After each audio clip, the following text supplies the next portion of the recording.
Hi everyone, it's Az here from HeelvsBabyface. Mainstream media, predictably, is frothing at the mouth like a rabid dog because the viewing public isn't conforming to the narrative that The Last of Us Part 2 is the greatest, bestest, thingest ever, masterpiece, 10 out of 10, gold standard, generational stick it up your bum cockman. What a surprise.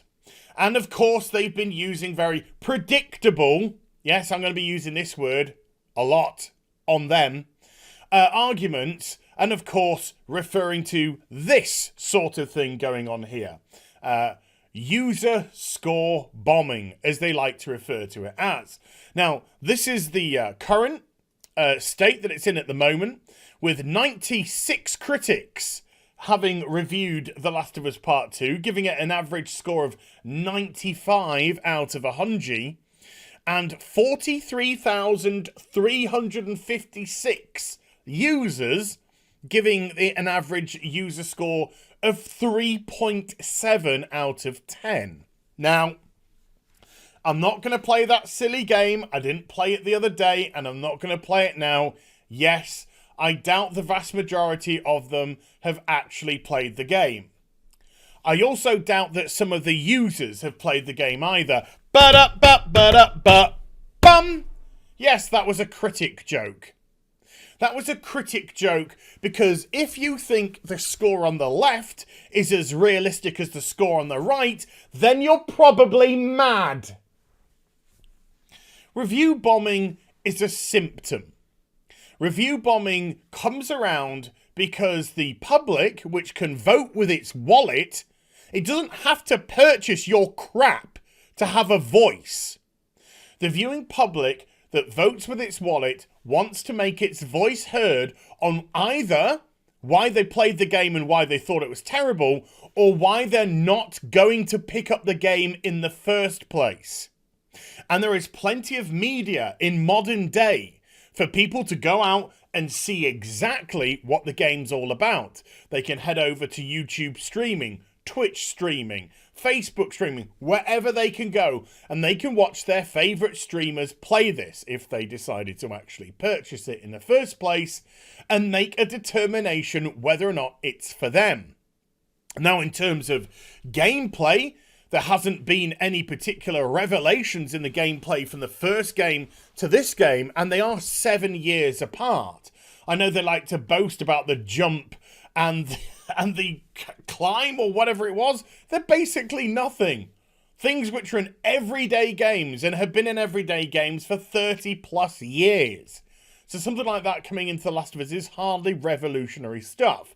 So if you like the gameplay of the first one, expect more of the same.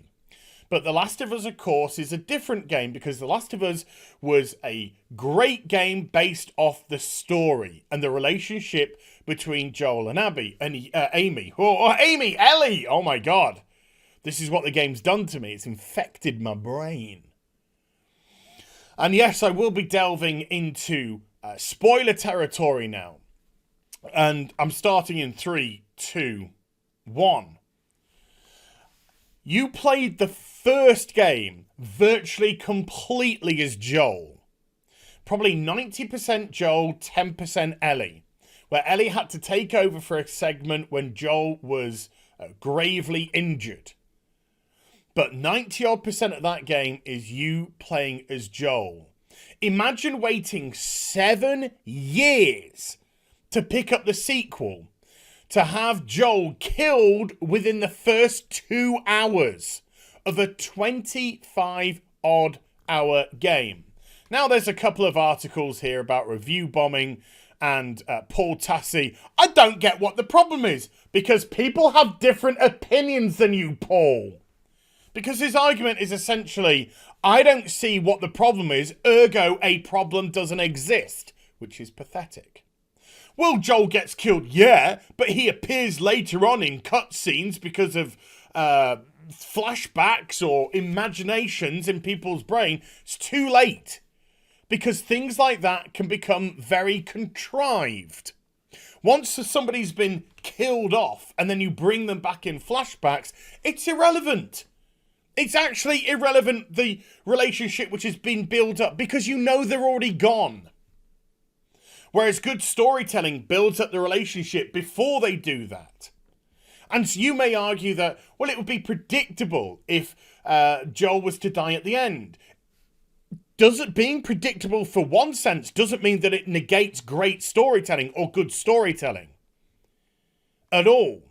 Doing something for shock value and then saying, hey, you got to play the character which smashed your beloved character's head in with a golf club for multiple hours of the game, I can see why a lot of people would have problems. Let me just jump here. This is a Korean streamer reacting to Joel having his head caved in. He takes the disc out of the machine, tries to flex and bend it, gets a pair of scissors, and then just cuts it in half. Yep, that's what I think of your Last of Us Part 2. Go fuck yourself. Quite right as well. Because they just don't understand it. And so review bombing like this is a symptom of this nonsense by critics. Critics fawning over something, not because they necessarily think it is great, but because they want their access. Yes, Sony. Mwah! Thank you, Sony. Mwah! 3 bags fucking full, Sony. Mwah!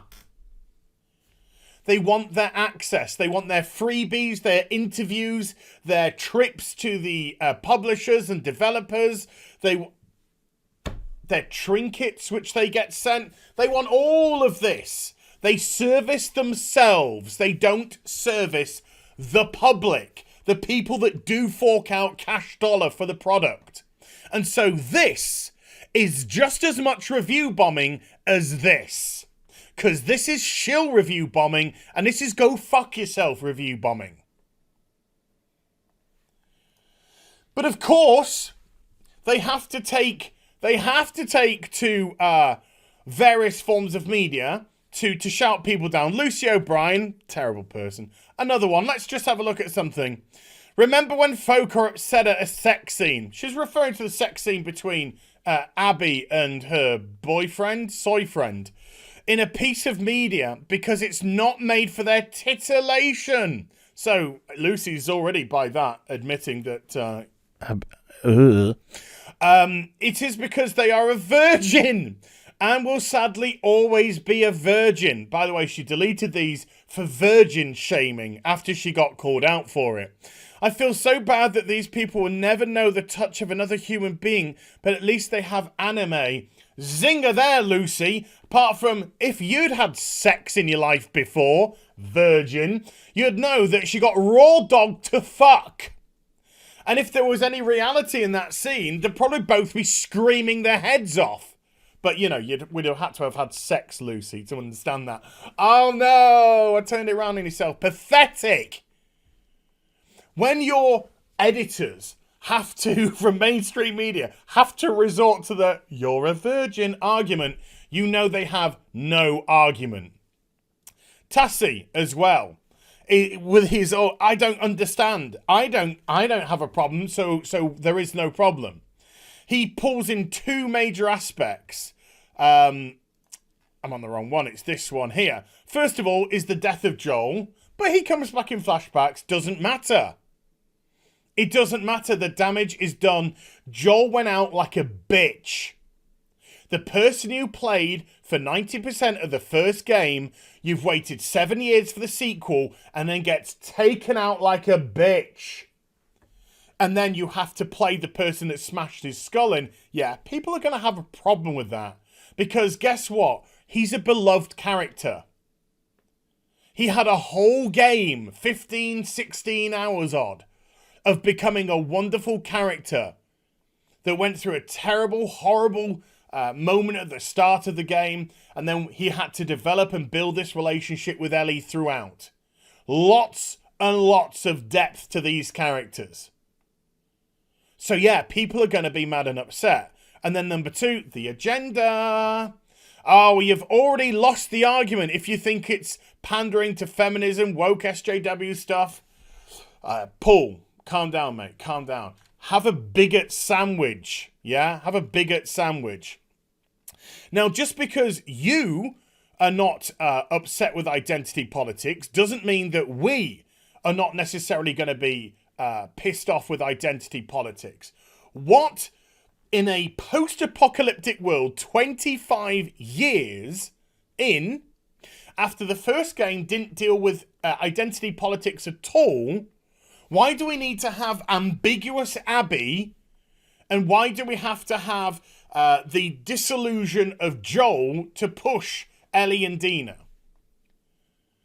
That doesn't mean that you're a bigot. That doesn't mean that you're phobic. It just means you're questioning the story. Like these people are questioning. Shout out to this person who played the game for 17 hours to expose how crap it is. Cockman, loved The Rise of Skywalker. Well, that explains a lot. Yeah. Mr. Antipode, hey. That was 2 spoiler-free review. Imagine if the next Mario game came out and you played as Goomba for half the game, then curd stomped Luigi, then switched over to Mario, only to have him high-five the Goomba at the end. Josh, there's a lot of accessible options in The Last of Us 2 for people who can't hear and see, etc. I'm autistic, and I have trouble understanding the social decisions these characters make. Can you add an accessibility option to make that story better so I can understand it? More and more and more and more. Forgiving Joel for saving her life and keeping it from her. No. Forgiving Abby for torturing and killing Joel, killing Jesse, trying to kill Dina, and shooting Tommy in the eye. No problem. This is why people have a problem with the game. Not, oh, they don't conform to my ideas, that's fine. Or IGN editors calling them virgins. And this is why you get this. It is a symptom of shill media. It's a symptom of media which should be serving the public, serving the publisher, developer for their own agenda. So, mainstream media, thank you. Go fuck yourself. You're the ones who are bringing people to us in the droves. Please, keep it up.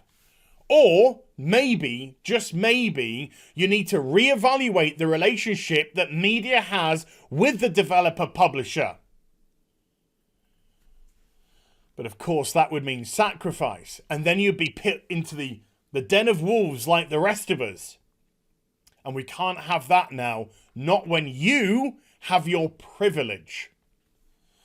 There we go, folks. Just a little ranty ravey to get that off my chest. Hope you enjoyed the vid. If you did, do get a thumbs up and also subscribe to the channel. Follow me on social media and YouTube for live streaming. Links in the description box down below. And I'll be back with some more stuff very soon. You take care.